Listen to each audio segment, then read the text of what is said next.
얼마 전에 비대면 G20 재무장관 회의가 있었고 기재부 홈페이지에 공식 보도 자료가 올라왔습니다. 그래서 확인을 해보니 대부분 뭐 힘을 합쳐서 전 세계가 힘을 합쳐서 열심히 으쌰으쌰 해보자 이런 내용들이었고 그 중에서도 이 글로벌 뉴딜 정책 전 세계 정부가 지출을 통해서 일자리를 만들어내고 경기 회복을 노리는 이 부분에 대한 내용을 굉장히 강조했다는 걸 알 수 있었는데 안 그래도 지금 글로벌 각국 중앙은행들이 이게 화폐를 막 발행하고 있는 상황에서 글로벌 정부들의 재정 지출 이 부분도 지금 급격하게 증가될 것으로 예상되고 있어서 당연히 경기 침체 중에 물가 상승, 스태그플레이션에 대한 우리의 목소리가 높아지고 있고 이 부분에 대한 내용을 좀 다뤄볼까 합니다. 최근에 스태그플레이션에 대한 기사를 뭐 쉽게 접해볼 수가 있는데 그 중에서도 눈에 띄는 닥터 루비니 교수와 우리 예일대 스티븐 로치 교수의 주장을 토대로 좀 생각을 해볼까 하고 이 루비니 교수는 뭐 유명한 분이시죠. 뭐 경제에 대해서 굉장히 네거티브한 의견을 갖고 계시고 그래서 별명도 닥터 둠이라는 별명을 갖고 계십니다. 그래서 스태그플레이션 경고를 하였는데 내용을 보면 글로벌 공급 부족 사태에 직면해 있다. 그래서 결국에는 인플레이션이라는 진위가 램프에서 나올 것이다 라고 주장하였고 예일대 스티븐 로치 교수는 경제활동 재개를 시작했지만 정부의 정책 지원이 계속된다면 스태그플레이션을 피할 수 없다라고 주장을 하였습니다.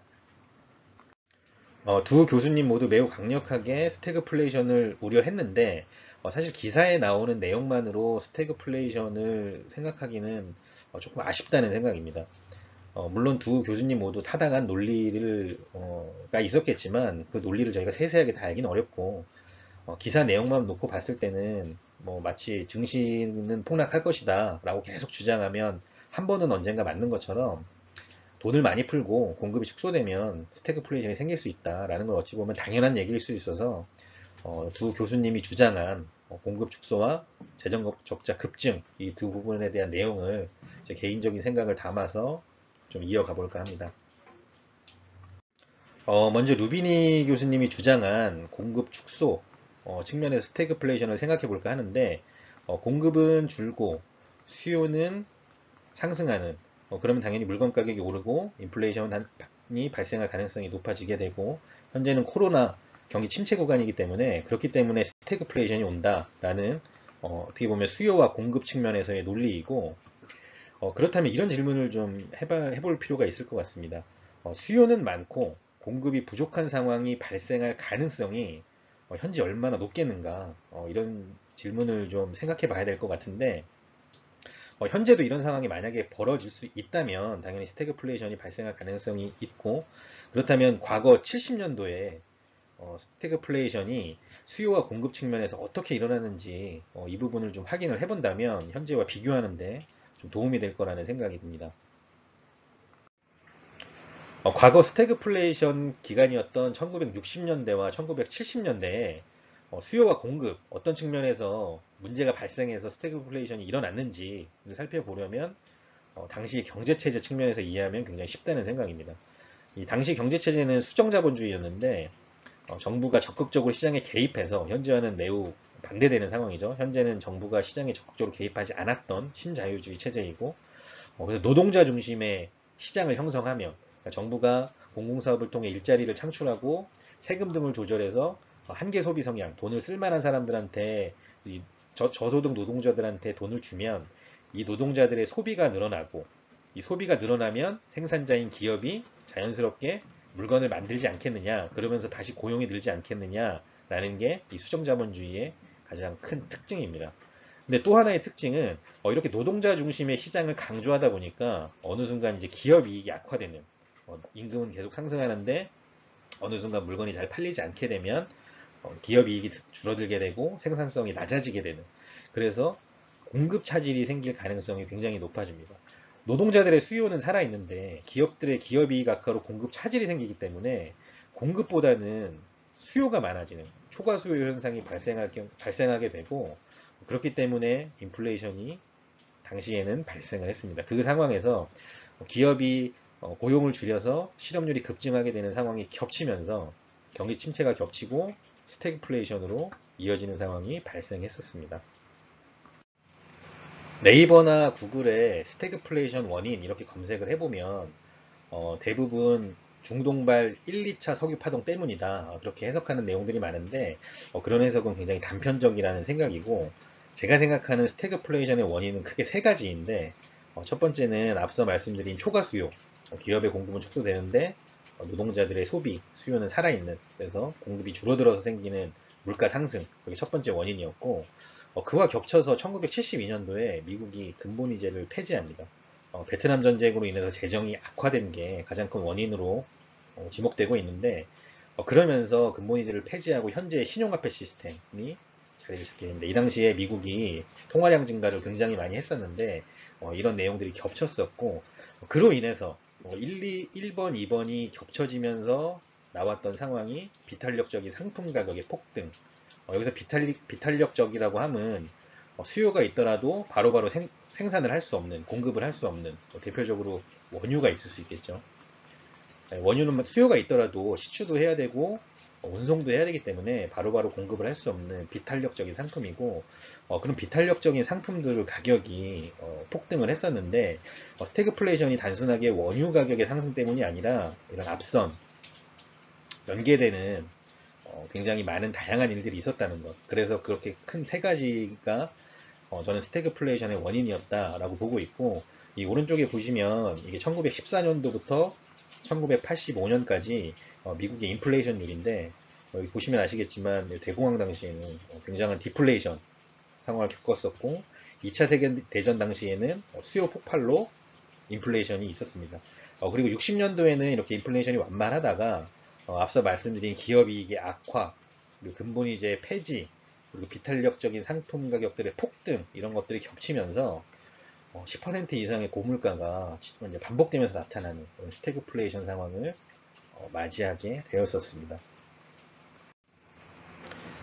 그래서 제가 생각하는 스태그플레이션의 세 가지 원인을 각각 원인별로 현재와 비교해 보면 좋을 것 같다는 생각이 들었는데 첫 번째는 앞서 말씀드린 초과 수요와 공급 축소 부분입니다. 현재 초과 수요가 발생할 수 있느냐 이것부터 생각을 해보면 그렇기는 조금 어렵다는 생각입니다. 수요가 폭발하면 물가 상승이 일어날 수 있지만 현재 아시겠지만 코로나로 인해서 실업률이 급증하고 있고 소비가 급감하고 있습니다. 저축률은 굉장히 상승을 하고 있죠. 그래서 지금 현재 이제 경기가 불투명하기 때문에 소비보다는 저축을 늘리려고 하는 심리가 강하게 형성돼 있고, 물론 내년에 혹시나 코로나가 조기에 종식되거나, 뭐 백신이 개발되거나, 라는 등의 상황이 펼쳐져서 지금 밀어놨던 소비가 내년에 폭발할 수도 있겠지만, 사실 그렇게 일시적인 소비 폭발로 인해서 인플레이션이 발생한다고 보긴 어렵고, 소비를 해도 되겠다. 앞으로는 경제가 좋아지겠다. 이런 심리가 생겨야 꾸준한 소비, 지속되는 소비가 있을 수 있는데, 그럴 경우에만 사실 인플레이션이 발생한다고 보고 있습니다. 만약에 일시적인 소비로 인플레이션이 그렇게 쉽게 발생을 하는 거라면, 글로벌 정부와 중앙은행들이 그렇게 디플레이션과 인플레이션에 많은 신경을 쓸 필요가 없을 것으로 보입니다. 그 부분에서 알 수 있는 부분이고, 그렇다면 이 공급 축소에 의한 스태그플레이션이 훨씬 가능성이 높을 것 같은데, 그럼 공급이 어떻게 급격하게 축소될 수 있는가? 이 부분을 좀 생각을 해보면 크게 두 가지라는 생각입니다. 첫 번째는 기업 파산이 늘면 공급이 급격하게 축소될 가능성이 있을 수 있습니다. 예를 들어서 기업들이 공급하는 물건을 몇 개 기업이 파산을 함으로써 생산을 하지 못하게 되면 공급량이 줄어들게 되고 그에 따라서 물가가 상승할 수 있는데 이 부분은 굉장히 어렵다는 생각입니다. 왜냐하면 과거에도 저희가 신자유주의 경제 체제 안에서 자유롭게 경쟁이 이루어졌었고 그 기업들이 그 자유로운 경쟁을 통해서 단가 경쟁, 그래서 싸고 좋은 물건들을 다량으로 만들어내는 그런 경제 현상이 계속 10여 년간 이어져 왔기 때문에 과거에도 공급 과잉이었던 상태에서 현재 이 기업들이 파산까지 할 수 없도록 정부와 중앙은행들이 계속 자금을 지원하고 있습니다. 물론 추후에 구조조정을 해 나갈 수는 있겠지만 현재도 이런 좀비 기업들을 살려놓음으로써 상품에 대한 공급이 계속 이루어질 것이기 때문에 공급이 그 부분에서는 급격하게 축소되기는 어렵다라는 생각이고 이거 두 번째도 굉장히 중요한 부분인 것 같은데 1970년도의 스태그플레이션 상황과 현재가 조금 다를 수 있는 건 당시의 수요 공급과 현재의 수요 공급이 굉장히 다르게 펼쳐질 수 있다는 생각입니다. 과거에는 기업들이 수요를 예측해서 공급을 하는 방식이었다면 현재는 그 수요를 예측하는 기술이 굉장히 발전을 해 있습니다. 예를 들면 저희가 쿠팡에서 물건을 뭐 반나절 만에 받을 수 있는 건 쿠팡이 빅데이터에 의해서 누가 언제 어떤 물건을 사겠다라는 수요를 예측할 수 있기 때문에 그 지역에다 미리 물건을 가져다 두고 그 고객이 주문을 하면 바로 배송을 해주는 그래서 과거와는 다르게 굉장히 수요 예측이 빨라졌다는 점에서 기업들이 무리하게 공급을 늘리거나 무리하게 공급을 축소하거나 이런 현상이 과거와는 굉장히 다르게 나타날 수 있다. 뭐에 의해서냐면 이 빅데이터에 의해서. 그래서 과거와는 굉장히 다른 상황일 수 있기 때문에 그 부분에 대한 공급 축소, 그러니까 수요 예측을 잘못하는 것에 대한 공급 축소는 굉장히 이것도 어려운 부분이지 않나라는 생각입니다. 두 번째는 통화량 증가에 대한 비교인데 1970년대 스태그플레이션 당시에도 금본위제를 폐지하면서 통화량이 급증했었고 현재도 아시겠지만 양적 완화로 인해서 통화량이 급증하고 있는 동일한 상황이긴 합니다. 사실 현재 인플레이션이나 스태그플레이션 우려에 가장 큰 원인으로 이 통화량 증가가 지목되고 있는 것 같고 최근에 또 달러 인덱스가 이렇게 하락을 하기 시작하면서 인플레이션이나 스태그플레이션의 우려가 조금 더 거세지는 게 아닌가라는 생각이 드는데 사실 이 통화에 대한 부분은 굉장히 다양한 요소들이 이 통화 가치에 적용이 되기 때문에 굉장히 이렇다 저렇다라고 좀 명확하게 구분해서 말할 수는 없지만 그리고 그렇게 말할 수 있는 경제학자도 아마 없을 겁니다. 없겠지만 이 부분에 대한 고민은 좀 해볼 필요가 있을 것 같습니다. 달러 인덱스가 왜 급등하고 급락했는지 현재 상황에서 달러 인덱스가 사실은 100까지 치솟았다가 현재는 94, 95 아래로 이렇게 내려와 있는 상황인데 이 부분을 통화량 증가에 의한 가치 하락으로 봐야 되는 것인가 이 부분은 조금 더 깊게 좀 생각해 봐야 될 필요가 있을 것 같은데 말씀드린 대로 정확하게 통화량은 판단하기 좀 어렵고 대략적인 시장의 컨센서스 달러 인덱스가 왜 급등하고 급락하는지에 대한 걸 대략적으로만 말씀드리면 급등한 이유는 사실 코로나로 인해서 전 세계 정부나 아니면 기업들이 달러가 많이 필요했을 겁니다. 많이 필요해서 달러 수요가 폭발했기 때문에 달러가 그렇게 상승을 했었고 두 번째 급등 원인은 지금 뭐 아시겠지만 시대를 바꾼다는 그런 기업들이 대부분 다 미국에 있기 때문에 미국 증시로 몰리는 투자 수요, 투자 수요에 따른 달러 수요 급증으로 인해서 그래서 달러가 100 이상 급증을 했었다. 라는 게 지금 시장의 설명이고 그렇기 때문에 당시에 도대체 왜 연준이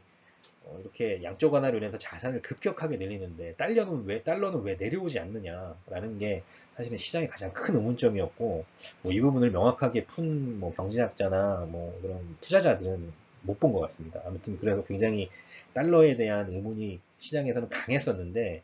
최근에는 사실 이렇게 급락을 했습니다. 급락을 하니까 그것 봐라 돈 많이 풀면 결국 이렇게 되지 않느냐라는 주장이 또 나오고 있지만 사실은 이것도 굉장히 부족하다는 생각입니다. 설명이 부족하다는 생각이고 저는 이 원인을 달러가 급락한 원인을 연준이 자산을 늘려서도 아니고 미국이 정부 재정 지출을 많이 해서도 아니고 또는 지금 유로화 강세 때문이다라는 의견도 있는데 그것보다는 초과 지급 준비금의 원인이 있지 않나라는 생각이고 이 부분을 조금 더 명확하게 해야 우리가 이 달러 가치에 따른 인플레이션을 또는 스태그플레이션 가능성을 살펴볼 수 있지 않나라는 생각입니다. 제가 예전 포스팅들에서 굉장히 많이 다뤘던 내용들이긴 한데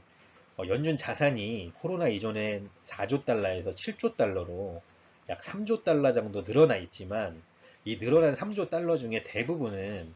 미국 상업은행들에게서 매입한 국채와 MBS가 대부분입니다. 지금 우리가 집중하고 있는 회사채 매입이라든지 아니면 론 같은 대출 프로그램들의 비중은 사실 3조 달러 중에 그렇게 아직 크지 않은 편이고 물론 추후에는 늘어날 수 있겠지만 뭐 현재는 그렇습니다.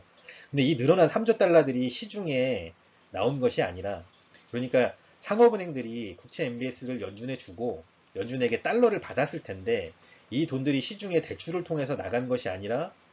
상업은행들이 대출을 내보내면 위험할 것 같다라는 판단에서인지 다시 연준 계정으로 이렇게 3조 달러를 예치하고 있는 중입니다. 그래서 이 돈들이 4월, 5월, 6월까지 줄지 않고 계속 3조 달러를 유지 중이었는데 6월 17일, 그러니까 6월 중순부터는 지금 3조 2천억 달러에서 3조 1천억 달러, 2조 9천억 달러, 2조 7천억 달러로 조금씩 나가고 있긴 합니다. 그래서 저는 앞서 말씀드린 달러 인덱스가 하락했던 시점과 미국 연준의 초과 지급 준비금이 축소되는 시점이 굉장히 맞물리고 있다는 점에서 지금 시장에 초과 지급 준비금이 축소되면서 나간 돈들 때문에 그 자금들 때문에 지금 달러 인덱스가 내려오고 있다라고 판단을 하고 있고, 물론 유로화 강세라던가 뭐 정부의 재정 지출 우려라던가 아니면 너무 많이 오른 미국 증시에서 자금이 빠져나가는 상황이라던가 뭐 그런 것들도 있겠지만, 가장 큰 원인은 저는 이 초과 지급 준비금에서 달러 인덱스 가격 변화를 좀 찾아보고 있고, 그렇다면 왜 초과 지급 준비금이 줄기 시작했는가? 미국 상업은행들이 그럼 대출을 늘리기 시작했는가? 미국 상업은행들이 대출을 늘린다는 건 굉장히 좋은 신호일 수 있습니다. 왜냐하면 자금이 필요한 개인들이나 기업들에게 돈이 나갈 수 있고 시중에 자금이 돌 수 있는 상황인데, 제가 여기서는 다 말씀드리기 어렵지만 미국 상업은행 자산도 연준 홈페이지에서 확인할 수가 있는데, 지금 대출을 늘렸다고 보기에는 숫자들의 변화가 거의 없고, 제가 유추해 보건데 아마 이 6월 17일쯤으로 해서 이 볼코르를 완화를 해줬었습니다. 미국 상업은행들이 예전에는 파생 상품 등의 위험한 투자 자산을 자기 자본으로 매수할 수 없도록 이렇게 볼코르를 강화했었는데, 이 부분을 미 금융당국이 완화를 해주면서 이 그 완화를 해줌의 이유로 이렇게 초과 준비금이 조금씩 축소되는 게 아닌가라는 생각입니다. 그래서 현재도 미국 이 달러 인덱스를 판단을 할 때 달러 인덱스가 많이 내려오고 달러 가치가 하락을 한다면 인플레이션이 올 수 있는데, 저는 그 인플레이션의 우려를, 스태그플레이션의 우려를, 초과 준비금이 지금 현 상황에서 현재 2조 한 8천억 정도 되는데 이게 다시 급격하게 시장으로 나갈 수 있느냐, 이 부분에 대한 걸 좀 집중적으로 보고 있습니다. 근데 그렇게 생각을 한다면 미국 상업은행들이 지금 본격적으로 대출을 늘릴 수 있는 상황이냐 라는 질문으로 또 이어질 수 있을 것 같은데, 그러기는 좀 어렵지 않나, 현재 경제 상황이. 그렇기 때문에 이 통화 가치에 의한 그 인플레이션이나 스태그플레이션은 현 상황에서 말하기는 좀 어렵지 않나 라는 이런 생각입니다. 마지막으로 이 비탄력적인 상품 가격의 폭증이 스태그플레이션을 불러일으킬 수 있는지 과거와 비교를 좀 해보면, 과거에는 이런 뭐 원유, 그리고 구리, 철, 금 이런 원자재, 그리고 농축산품 등의 가격이 굉장히 급등하면서 인플레이션 압력을 높였었습니다. 그러면 현재도 이런 상품들의 공급 축소가 인플레이션을 발생시킬 수 있느냐를 생각을 해보면, 분명히 그럴 가능성이 없진 않고, 현재도 제가 지금 여기 말씀드린 모든 대부분의 비탄력적 상품들이 상승하고 있는 추세이긴 합니다. 최근에 원유도 많이 상승을 했고, 뭐 구리 가격, 금, 은 가격은 말할 것도 없고요. 그리고 최근에는 농산물 가격까지 슬슬 이제 가격 상승이 일어나고 있는데, 이런 비탄력적인 상품들이 글로벌 전체의 인플레이션을 일으킬 수 있느냐는 또 다른 문제인 것 같아서 생각을 해보면, 과거와는 약간은 다르다는 측면에서 좀 생각을 해봐야 될 것 같습니다. 과거보다는 원유 의존도가 확실히 지금 저하되어 있는 것을 알 수 있는데, 과거에는 원유 말고 뭐 대체 에너지가 많지 않았지만 현재는 뭐 수소라든지 뭐 전기라든지 태양광이라든지 이런 대체 에너지들을 찾으려는 시도가 뭐 글로벌 시대적 흐름이기 때문에, 그런 측면에서 원유 의존도가 과거와는 굉장히 다를 수 있고, 또 미국에서 지금 셰일 오일이 뭐 과거엔 없었던 셰일 오일이 굉장히 발달을 하면서 원유에 대한 공급 측면도 굉장히 탄력적으로 과거보다는 변한 측면이 있고, 원자재를 생각을 해봤을 때는 지금 글로벌 뉴딜 정책에 의해서 뭐 구리라던가 철이라던가 이런 수요가 일시적으로 폭발적으로 늘 수는 있겠지만, 과거에 1970년도, 그리고 80년도, 90년도 이렇게 경제가 호황일 때, 전 세계의 모든 국가들이 산업화해야 했을 때는 굉장히 많은 수요가 필요했었고, 그로 인해서 이 상품 가격이 굉장히 중요했었는데, 지금 현재 사실 뭐 아프리카나 동남아 몇 개국 빼고는 산업화가 대부분 중국을 비롯해서 상업화가 대부분 다 뭐 거의 완성 단계에 이르렀다고 보이기 때문에 만약에 뉴딜 정책을 한다고 한들 이 상품 가격의 중요성 또는 의존도가 얼마나 있을 수 있을까, 과거보다 훨씬 클 수 있을까를 생각을 해보면 이것도 과거보다는 굉장히 작지 않을까 라는 생각을 하고 있고, 물론 이것들에 의해서 이런 비탄력적인 상품들의 공급 축소로 인해서 장바구니 물가는 충분히 상승할 수 있겠지만, 예를 들면 농산품이라던가 아니면 축산품 등의 축소로. 근데 또 과거와 또 비교를 해본다면, 과거에는 이 농산품, 축산품 등의 의존도가 현재는 굉장히 많이 떨어져 있을 거라는 생각입니다. 우리가 농산품, 축산품이 아니더라도 수많은 가공식품들이 있고 이미 시장에 나와 있는 굉장히 많은 또 식품들이 공급 과잉 상태이기 때문에 현재까지는, 그렇기 때문에 당장 농축산물, 이런 비탄력적인 이 농축산물이 공급이 축소된다고 하더라도 장바구니 물가는 오를 수 있겠지만 글로벌 전체 인플레이션을 높일 수 있겠느냐,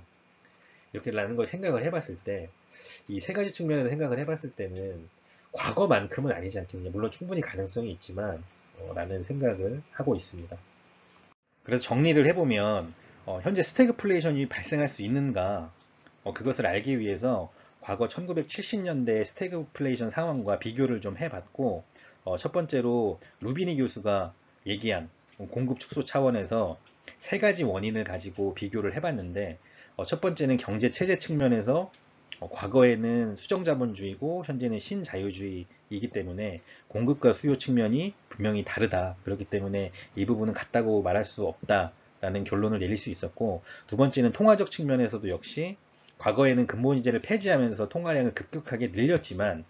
현재는 연준이 실행한 양적 완화로 인해서 늘어난 통화량이 시장에 나오지 않고 대부분 초과지급준비금에 묶여 있다는 점. 그리고 그것은 뭐 소비자와 이 상업은행들의 이해관계 때문에 본격적으로 시장에 풀릴 것 같지는 않다는 점에서 과거하고 통화량 비교, 단순 통화량 비교도 굉장히 어렵다는 생각이고, 마지막으로 그 비탄력적인 상품들이 과거에는 분명히 가격 상승에 의해서 인플레이션 압력을 높였지만, 그리고 현재도 분명히 충분히 그럴 가능성이 있지만 그것에 대한 의존도가 과거와는 분명히 다르기 때문에 전체적인 글로벌 인플레이션을 이 비탄력적인 상품들이 상승시킬 수 있느냐,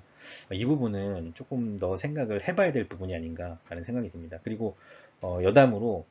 제가 이 매크로를 보는 건 현재 신자유주의가 끝나고 그 사회주의로 변환이 되고 있다는 경제 체제 변환의 관점으로 보고 있는데, 사실 이렇게 매크로를 분석하는 분들을 사실 많이 보지는 못했습니다. 많이 보지는 못했는데 그 이유를 생각해 보면 둘 중에 하나겠죠. 첫 번째는 제가 잘못 생각하고 있거나 경제 체제 변환 그런 게 아니라 그냥 우리가 알고 있는 경제 논리에 의해서 매크로 분석을 하는 것이 맞는데 일 수도 있고, 두 번째는 많은 분들이 이 부분을 알고 있지만 다루지 않거나 또는 얘기하기 어렵거나 뭐 둘 중에 하나일 것 같은데, 어쨌든 저는